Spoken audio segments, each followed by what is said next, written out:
and welcome to another episode of Witch Hat Chats. Come on in and sit for a spell. We're sponsored by Evermoving We Rise, Moonlight Potions and Charms, and Saul Ravencraft, Wizards for Hire. I am your goddess host, Miss Nikki Kirby, and we have our fabulous chaos magician, Saul Ravencraft. How are you doing, Saul? I am fantastic, Nikki. How are you today? Of course, I am doing marvelous. Don't I look fabulous? Oh, always, always. I look like I need a pina colada. Oh, yeah, I love that song. If you like pina coladas. All right, so you want to know what our divination is for today? Always. All right, our divination comes from Confucius today. And he says, and remember, no matter where you go, there you are. I thought Buckaroo Banzai had said that. Nope. Nope. He stole that from Confucius. He stole that. I feel so lied to. My goodness gracious. I wonder why they named him Confucius.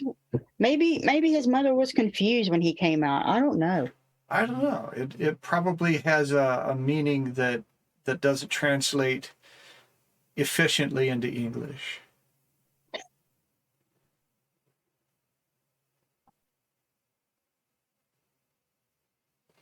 I don't know, but he says a lot of wise sayings. But I thought that was kind of cute, you know. It's like a Yoda thing, you know. He's saying that. And remember, no matter where you go, there you are. Right. Like, I'm not sure how to translate that into English. No matter where you go, there are you. I don't know. Not sure how Yoda would say that. Somewhere I think there's a tool that will translate anything into Yoda. We'll have to run that through at some point. But you know, when you first hear that, it's kind of a silly thing, but ultimately it really means you can't get away from yourself. You can't escape yourself. Well, to me, it sounds like Confucius was a smartass too. Well, yeah, and that's the very first thing. But it as I think about it more deeply, it is just a reminder that you are always going to have to keep your own company. No matter what you do to escape, no matter what distractions you do, no matter what ways you try to enhance yourself chemically, you are always going to be present. And you just can't escape that. So you need to get used to that. Yeah, and you're always going to be you. You're never going to be anybody else, you know, but you. And you just might as well get used to that, you know. I mean, here's the thing. There's only one you. So make it the best of you that you can be. I know when I was a kid, I always wanted to be somebody else. I always wanted to be the popular kid. I always wanted to be the one that fitted in. But you know, now I'm glad I don't. I'm glad people leave me the hell alone. Right. But it's also important. I like the idea of being your best. I mean, that's one of the ideas in the 4 agreements is always do your best. But remember that your best is not the same every day. Right. You know, sometimes you're sick. Sometimes you're distracted. Sometimes something gets dropped on you that consumes your resource. And you can't function at the level that you consider to be optimal. You can't always recreate the greatest day ever. And you have to be satisfied with yourself in those moments. Now, certainly there is something called slacking, right? We have moments where we don't put ourselves fully into things. And we need to recognize those moments and address them, but we also have to be just about it. And I think that is something that people struggle with, is they know what their peak performance is, or they think they know.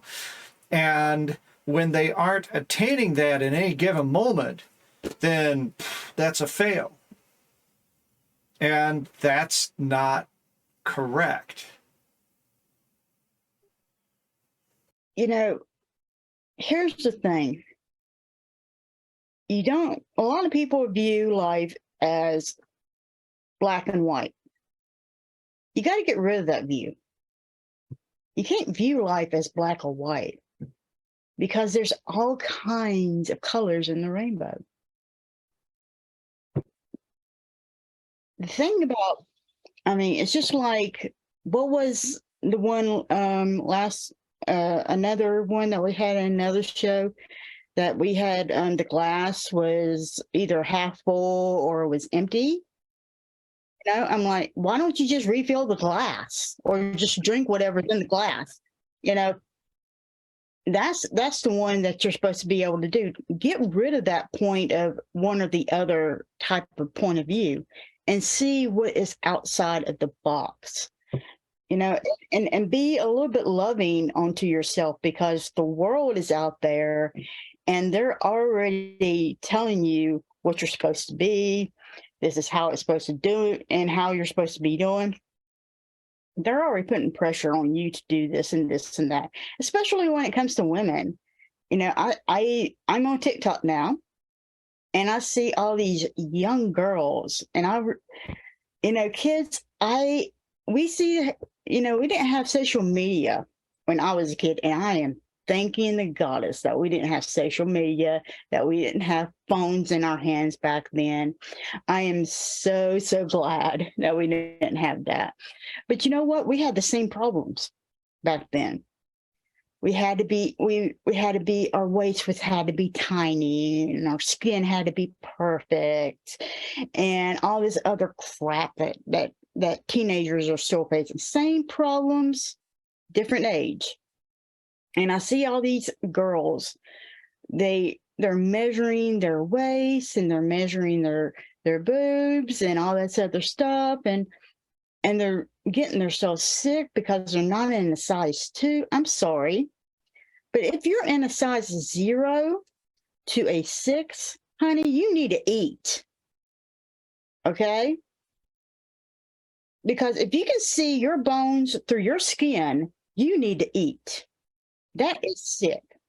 It's like Kira, is it Kira Knightley? The one that's off of the Pirates of Caribbean show. I'm sorry. She looks sick to me, because you can see her bones through her skin. She is that skinny. If you can see your bones through your skin, that is too skinny. You need to eat. You need to gain weight. Okay. And here's the thing. That's too skinny. Ladies, the Barbie doll will never, ever happen. You're never going to become Barbie. That is a fantasy that some damn man came up with. No, that's never going to happen. All these magazines have been photoshopped. So nope, that's not going to happen either. So there are all kinds of techniques, all kinds of lies and glamour and stuff like that they put out there for you. So don't go by what social media tells you, by what the media tells you that you have to be. Don't do that. If you want to lose weight, you need, number one, if you're under the age of 18, you need to talk to your parents. And then you need to talk to your doctor and do it the healthy way and not do it the unhealthy way. Because I'll go ahead and tell you something. I have lost 37 pounds since December, but I have done it the healthy way. I've talked to my doctor about it. I'm still losing some weight, But like I said, I've done it the healthy way. I've eaten healthy. I'm doing a little bit of exercise, and it's been really, really good for me. But I am not starving myself, and I am not going to try to kill myself. And let me tell you something, when I get to my weight level, which is not a size 0 and it's not a size 6, I'm going to stop. And that is the way I'm going to be. Because I do not want to look like a walking skeleton. Yes, I love skeletons and I love skulls and stuff like that. I don't want to look like one. Okay.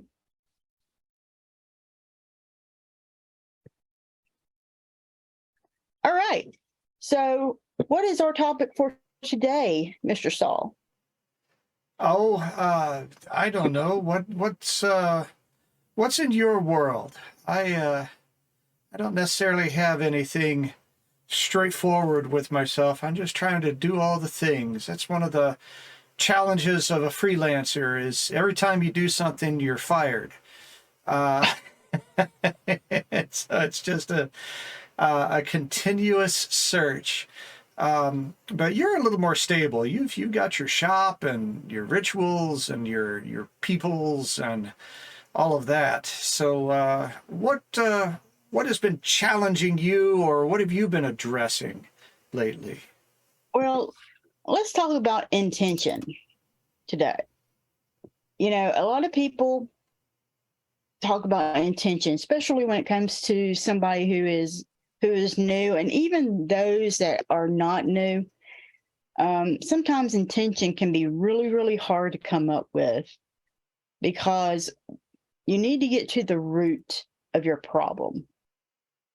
And that's really difficult for a lot of people, to get to the root of their problem. Because I've even heard people coming up with an intention that's like 5 pages. And I'm like, 5 pages? You're talking to the universe. You think the universe is going to read your essay? Really? No, no, no, no, no, no, no. Your intention needs to be 1 sentence, and it's got to be a short, brief, straight to the point sentence. Okay? It's not a run-on sentence, which a lot of people like to do. You know, it's like my brother, Goddess, help him, please, because he really freaking needs it. When he texts me, the boy has had some college, and I mean some college. He's been in college for like 4 years, never got a degree, but he's had some college.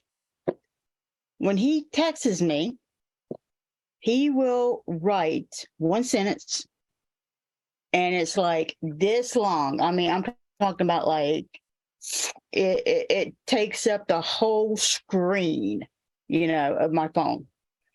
And it's 1 long sentence, no punctuation. And so it takes me a while to decipher it. So that's the reason why I like punctuations. And that's another reason why I hate texting. Okay, I'm the type of person, call me on the phone. Saul knows it. When me and him text, how often do I text you more than 1 word? Right. Right? He Right. texts me like all these damn words, and I go, okay. You know, it's just rare if I text him more than 1 word. I do use punctuation though. Right. He's better at it. But with my brother, it's like one on sentence. But when you're trying to do an intention, number 1, you want to state your problem, and then you want to ask yourself, why is that problem a problem to you? And then when you get an answer, and this is from Jackie Smith, okay? She actually created this very, very simple method, and it's in her books, Coventry Candles. That's the first book that she wrote. And then she wrote this other big, wonderful book called The Big Book of Candle Magic. And it's really, really good. you restated it in that book. And then as soon as you got the answer to that question, you go back and you ask why again. And the reason why you're asking why is because you want to figure out the root to that problem. Because the thing about it is, like, for example, if you're always asking for money, basically that is not the root of your problem. It's something else. Because money is just a Band-Aid to your problem. So what is the major cause that you need the money for? That's what you got to find out. But there are also intentions for creation and manifestation, not just problem solving. And sometimes those things have a lot of moving parts. Mm-hmm. And the parts have to be correct in order for you to get what it is that you really want. Right. Right?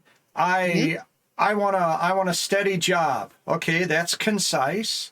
And then you're picking up horse manure. Steady job, right? That's what you wanted. So how do we deal with something that has complexity to it and keep it simple at the same time?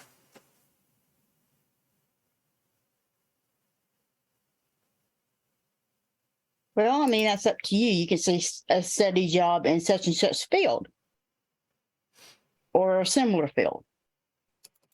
Is it reasonable to break up intentions and break up this work into more than one thing that you send out, or does it all have to be rolled into one?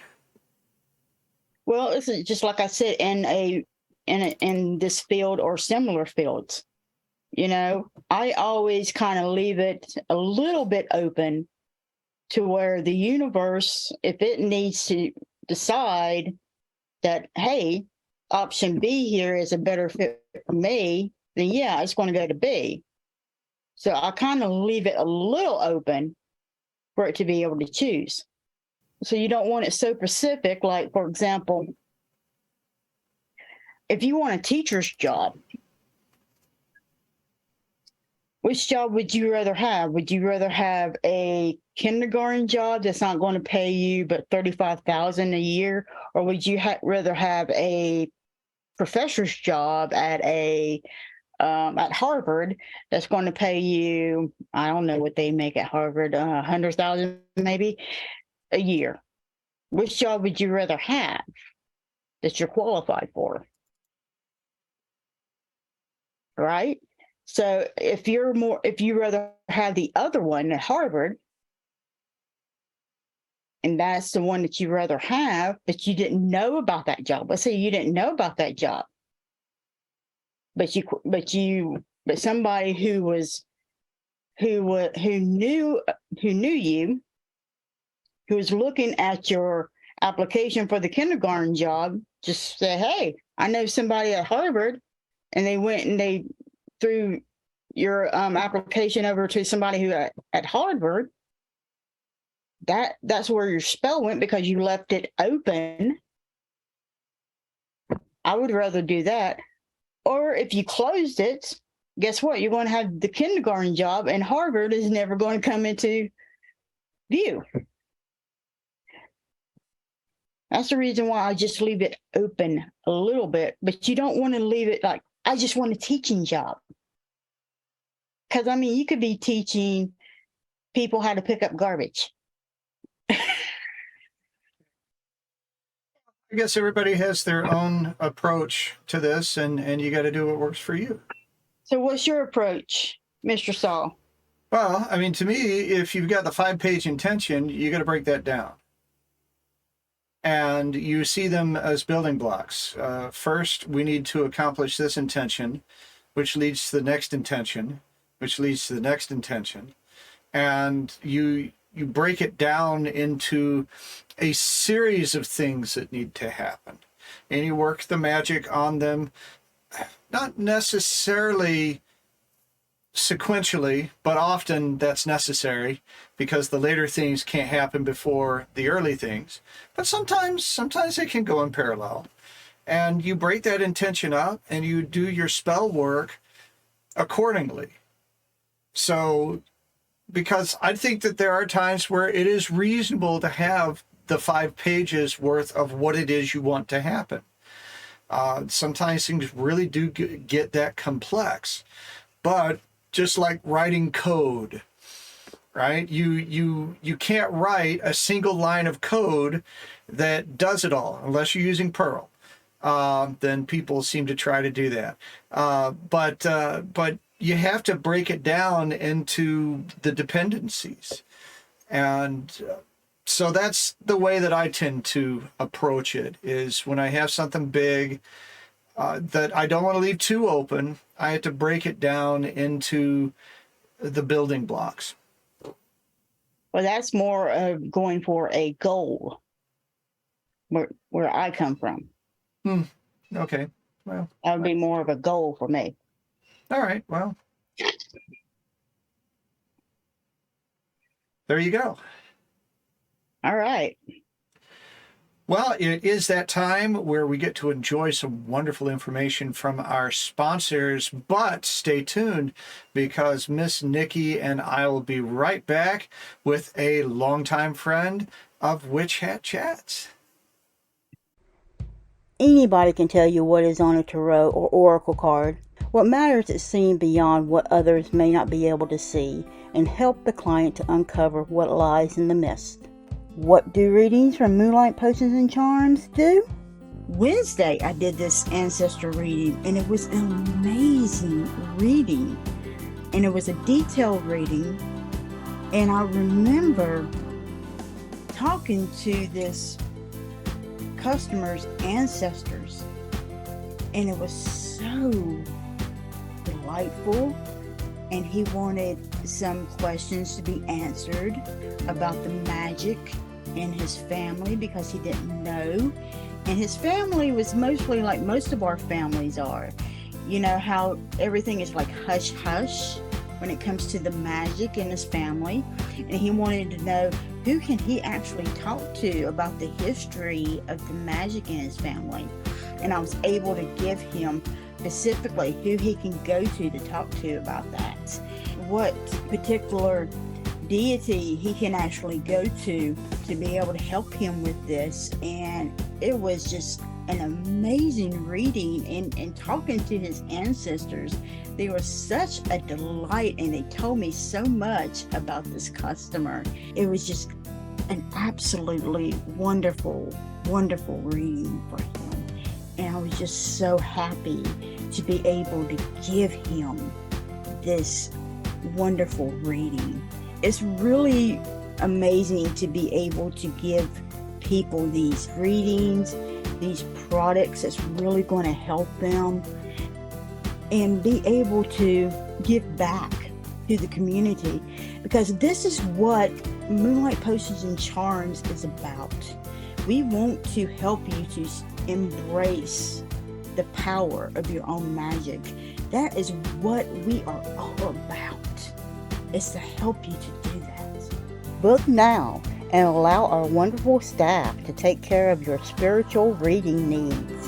And there is so much more in our Wicked store to help you to embrace the power of your own magic.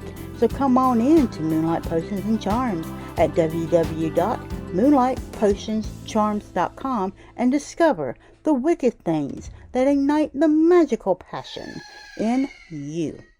I'm Saul Ravencraft, co-host of Witch Hat Chats. I understand just how confusing and chaotic it can be to open to a path of magic and manifestation. Everything seems to turn on its head. I want to be an ally as you find the way upon your path.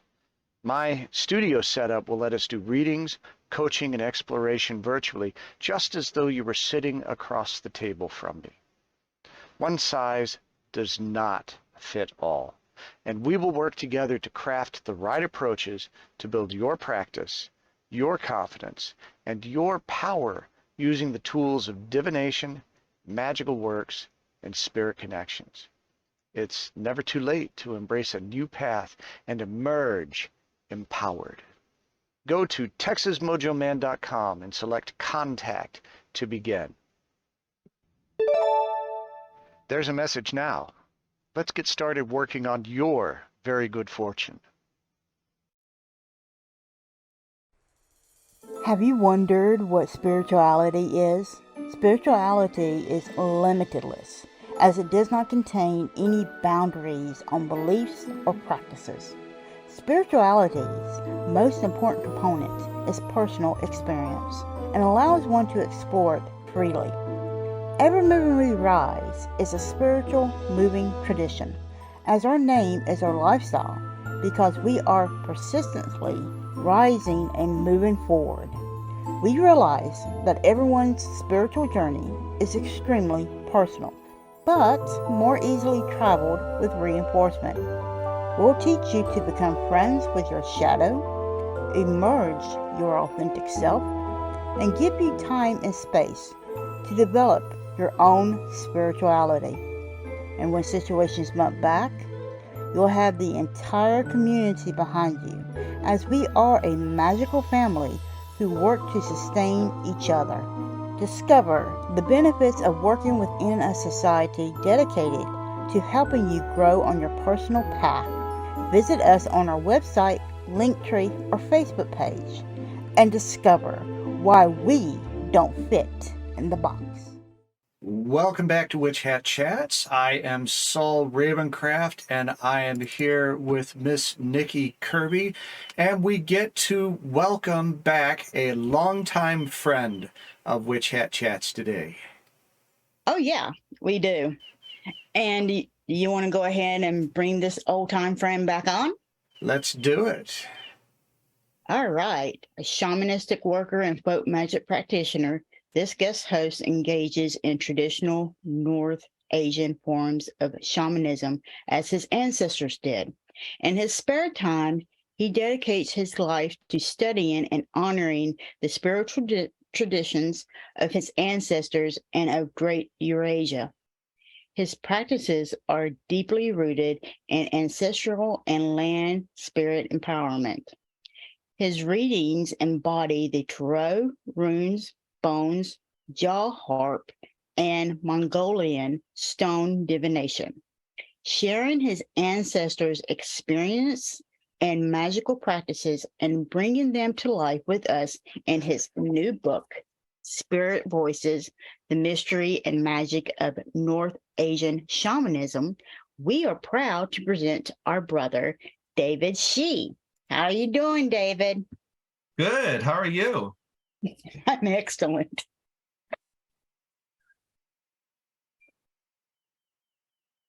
So what's been going on with you? Oh, nothing too much. The book just got released this month in May. So mostly these days, I'm just, doing book promotion stuff, talking to folks like you and local bookstores and, trying to hype up interest. I don't know if and when I'll be making another big writing project. So I'm going to milk this one while I can. Well, congratulations. Thank you. On the big book. This is your second book, Yes, correct? Correct. So how is this one different from your first one? Right. So the first one primarily talks about folk magic practices within the region. So just, simple things that people did magically for luck, for blessings, for cleansings, etc. It doesn't actually go into any of the spiritual traditions. It's just these are things that people did, boom, boom, boom. This book actually dives into the indigenous spirituality of North Asia, of the shamanistic practices across the vast region. We cover several Mongolian tribes, several Turkic tribes, several Tungusic tribes across, obviously, Mongolia, Siberia, northern China, because they do have a lot of shared practices and shared foundations and shared cosmology. And one thing that I will say that when I wrote my first book in 2016, I was not as enlightened as I am when I wrote this book. I did not I did not receive as many teachings. I did not know as much. So this book is meant to be a way to both highlight and celebrate the variations of similar practices across the North Asian region, while also for people who are not as familiar with this area and these traditions, it can still provide a really nice introduction as well. It's one of the reasons that I had in writing this book is because, like Nikki, you and I said privately, that one, there's not a lot of current material written on, Asian spirituality as a whole, let alone North Asia. And two, the current materials that are out there are extremely academic, extremely inaccessible, expensive. It's very dry. It goes over people's head. It goes over my head. I can't imagine people who don't know anything about it.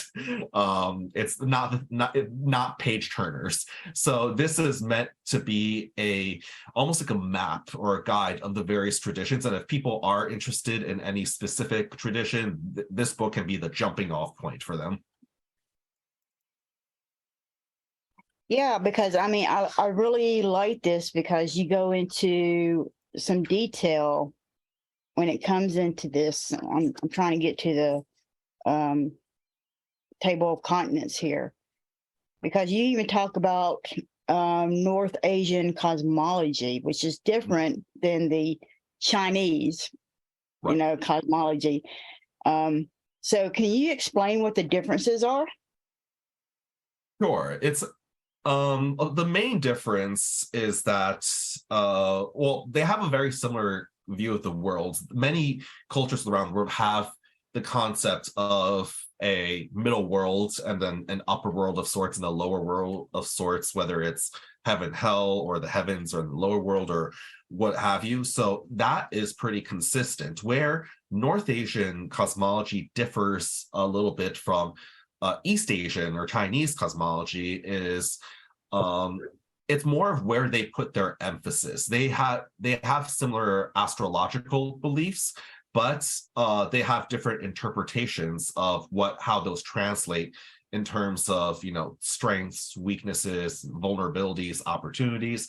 There's differences in the types of spirits as well. I think the biggest difference is the types of spirits and which spirits are engaged in which ways.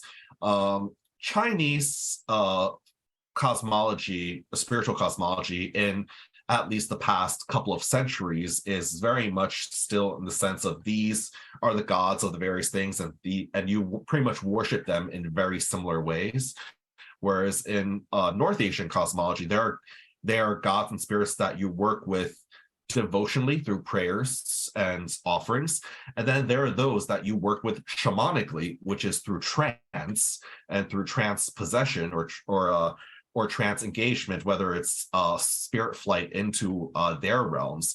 So different ways of working. And also one unique aspect, which I mentioned a little bit in the book, but North Asian shamanism is low-key a form of fire worship, in that we actually have a very, very strong affinity towards fire, in that we see it as a means of being able to connect with the divine. So one big thing, even though all Asian practices recognize that you can give offerings by burning them, in China they burn spirit money, but we take it a step further. In addition to giving offerings through fire, we believe that there's actually a fire spirit, and actually every household has its own fire spirit that we actually must worship and tend to, in order to not only just protect the family, but it ensures our connection to the ancestors and to the divine, to anything else. So one big aspect is, because of our big emphasis on fire, if we don't have a strong fire, we're not able to do other types of spiritual work as effectively. Just some examples.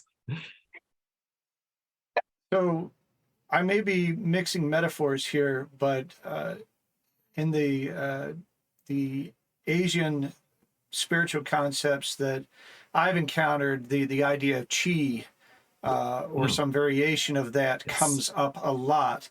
And your description of fire and the connection with fire sounds very similar to how people have described the connection with chi. Am I in the ballpark, or is this completely different stuff? Well, yes and no. The difference is chi is more of a personalized energy. There is a group component, but it's more personalized. When I talk about the fire, that's actually more of a community thing, whether it's a family, a household, a village, etc. We do actually have a separate concept that is similar to chi, but we actually describe it a little bit different. We divide it up a bit more. We refer to several concepts such as the health of the soul, and then the power, and then the energy of the soul. In Mongolian, they call it the wind horse or the himor. And other Tungusic groups, such as the Eveng, they call it the musun, which they call is as the life-giving energy. That is something that you do actually cultivate on a more personal level. So I would say that's probably a little bit more similar to the concept of chi. But in Mongolian belief, they actually take it an additional step further, that the power of the soul creates an additional layer around the soul that it's a little bit hard to describe, but it creates another soul part in addition to your main soul that acts as a repository for all of the strength and the luck and stuff that and a layer of protection as well. So one thing I do want to mention is that it's that soul power, that wind horse or that musun, it's more similar to the concept of chi because it is more personalized and something that you cultivate. Whereas the fire concept, that is more of a group thing, if that makes sense. Right. The one thing that I'm just briefly kind of skimming here. You separate, you talk about how Buddhism has influenced it, but you you do separate that throughout the book. And I really do like the fact how you separate the influences throughout this thing, and you talk about the different types of shamanism, and how there's yellow shamans and then there's black versus white shamans and spiritual workers in chapter 4. And then you said during the Buddhist persecutions. Oh, I've never heard of that. What was that about? Right. So Buddhism is not native to North Asia. It came in from different routes from India through Tibet, through China. In North Asia, it's primarily Tibetan Buddhism that came in. There's a little bit of Chinese Buddhism more towards the eastern part of Siberia, but basically, when Buddhism came, they were trying to actively promote Buddhism and convince people to, convert to Buddhism. But the thing is, as in the rest of the world, religion and spirituality became very much political tools and political engines that oftentimes leaders use to try to, control people. So when Buddhism came in, it actually it gained enough power to essentially become its own political entity, and it based the Buddhists and the shamanists within North Asia actually had conflict, oftentimes violent conflicts with each other. And as time goes by, various leaders decide to turn to Buddhism, which means Buddhism got elevated to political power. And when they were in power, oftentimes they would actually persecute the shamans. They would basically force the shamans to practice Buddhism or convert to Buddhism or become Buddhist monks. And those who were not were usually rounded up. They were arrested. There are cases where I talk about yellow shamans, is that these were shamans that had taken on so much Buddhist influence that they essentially are doing a hybrid practice of both Buddhism and shamanism together. Whereas when I talk about the Black shamanism, that's really referring to the original pre-Buddhist influence types of shamanism. And so, and the reason why we're able to have these distinctions now is because in northern Mongolia, there are actually pockets of people who were able to successfully repel the Buddhist influence. So their tradition, even though there is Buddhist influence today, they have been able to stay very true to what their practices originally were. Whereas in many other regions, there are varying levels of mixing. So that's why we're able to delineate different types of shamans, say those who have significant Buddhist influence and those who had comparatively very little. Yeah, I was kind of surprised about that, because when you hear about a Buddhist, they always say, "Oh, they never want to fight," and you know, they're always calm and everything. And The then, history of Buddhism in Asia actually is often very violent, if we're being honest. I mean, Buddhism has at many points been the oppressors. They have sometimes been the oppressed as well, but more often they were the oppressors. Even in like places like Southeast Asia, going off on a tangent, but in Southeast Asia to this day, there is still armed conflict between the Buddhists and where the indigenous or the Muslims or, you know, other groups. But in North Asia, especially before communist times, the conflict between Buddhism and the native shamanic practitioners was very violent. so how did this book come to you? I mean, did your ancestors just say, "Hey, I want you to write a book"? So it wasn't the ancestors, it was Weiser. So actually, since the same year my first book came out, Weiser, the publishing company, has actually, or specifically Judica, has been messaging me every year going like, when are you going to write another book? Are you going to write another book? When is it happening? And I think I've said no for about 5 years. And it was in 2020 during the pandemic when I was asked again. And this time, for once, I actually had an idea of what I could write about. I basically looked at my bookshelf to see what materials I currently had. And I came to that realization that I mentioned earlier. All the current materials are dry, are inaccessible, are expensive. Some of the books I have on the market, they go for several $100s each. And it just, there wasn't an accessible material out there, nothing that explores all these traditions and, you know, compares them together. They're all very self-isolated. So this came as an idea, and I did run it through my spirits, my ancestors, my elders, and I came to the realization that actually this book would essentially be it would be a step in my own spiritual journey, and that's up till now I'm technically not initiated because I'm in the phase where I'm currently exploring all these traditions. And this book is really the culmination of the research that I've already been doing for years and years. And my elders have been telling me that at some point I would have to find a specific teacher of a specific tradition and initiate in that tradition. And once that happens, I would be focused within that tradition. So when I get to that point, a book like this would not be possible anymore, because right now I still have the research and the conception of all of these traditions, just exploring and researching all of them, and I'm essentially putting that knowledge into this book. And once I do that, because I did that, essentially that time closes the book or turns the page of this part of my own personal spiritual journey. And so the next phase of my own spiritual work is to find that specific tradition that I'm supposed to initiate in, and then be focused on that. So in a sense, this book wasn't a spiritually induced concept, but it is very much a part of my own spiritual journey. It is a turning point, really.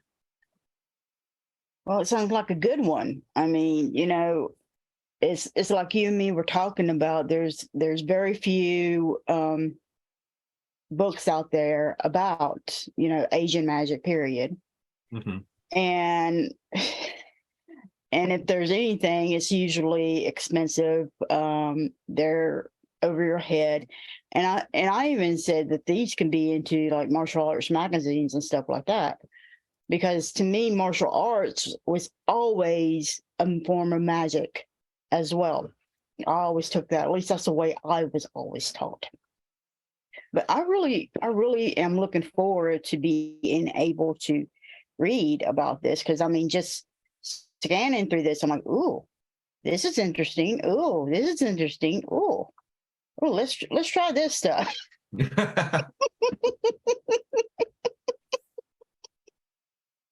Yeah, well, one thing I'll definitely say is that obviously within these traditions, there's open teachings, and then there's a lot of closed teachings and practices that are open and closed. So I definitely had to get my elders to look through this book to make sure that I wasn't, quote unquote, revealing any secrets.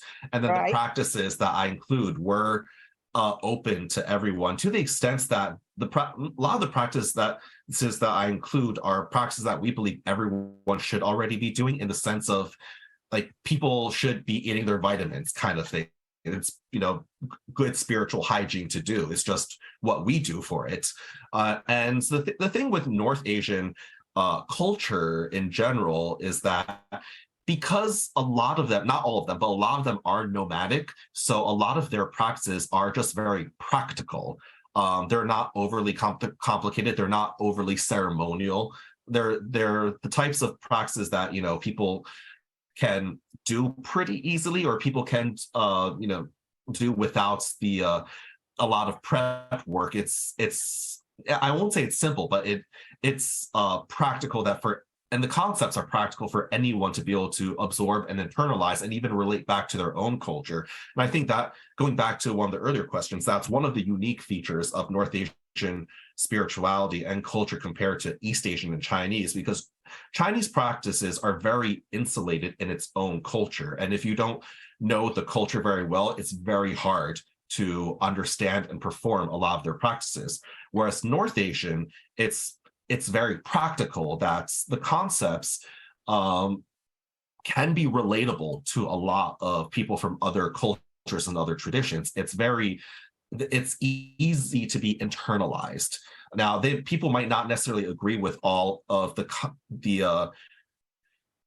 practices, not practice, our rules and our traditions, but the foundations of where it's laid upon, the way that we kind of explain our concepts, it's people can relate to that. Like, even when I talk about the fire concept, even though it is a quote unquote new or North Asian specific concept in terms of the household fire spirit, every culture in the world has some form of a hearth deity, or a hearth or fireplace or stove spiritual entity that have varying degrees of similarities. And we don't go that specific in saying that, it's specifically this, or this deity specifically looks like that. We just generically say the fire spirit, or the household hearth fire spirit. So a lot of our concepts are pretty not vague, but kept not non-specific in that way, because again, these are people who are on the road all the time from a traditional point of view. So it necessitates the ability to be practical on the go. All right. So where can our people be able to reach you? So right now, I am probably most active on Instagram. My Instagram handle is David J. Shi 311, or DAVIDJSHI 311. Pretty easy to find. I am on Facebook, although I'm less active on it these days. So Instagram is probably the best way to reach me. I don't yet have a website, but people can find me on social media. They can find the book on Amazon if they wish, or you can go to your local bookstore and ask your bookstore to carry it. That would also be nice for both them, the local bookstores, and for me, in terms of having more physical presence around. So yeah, that's sort of the best ways to reach me. And And I'll be doing events here and there, mostly in the New York area where I am based. I'll be doing WitchsFest USA in New York this summer. And I may or may not travel to other destinations or other events if, things work out. So we'll see. All right. Well, thank you for coming back onto the show. Thank you so much for having me. Well, that's all for our show today. So join us next time when Saul and I will be chatting with Opal Luna.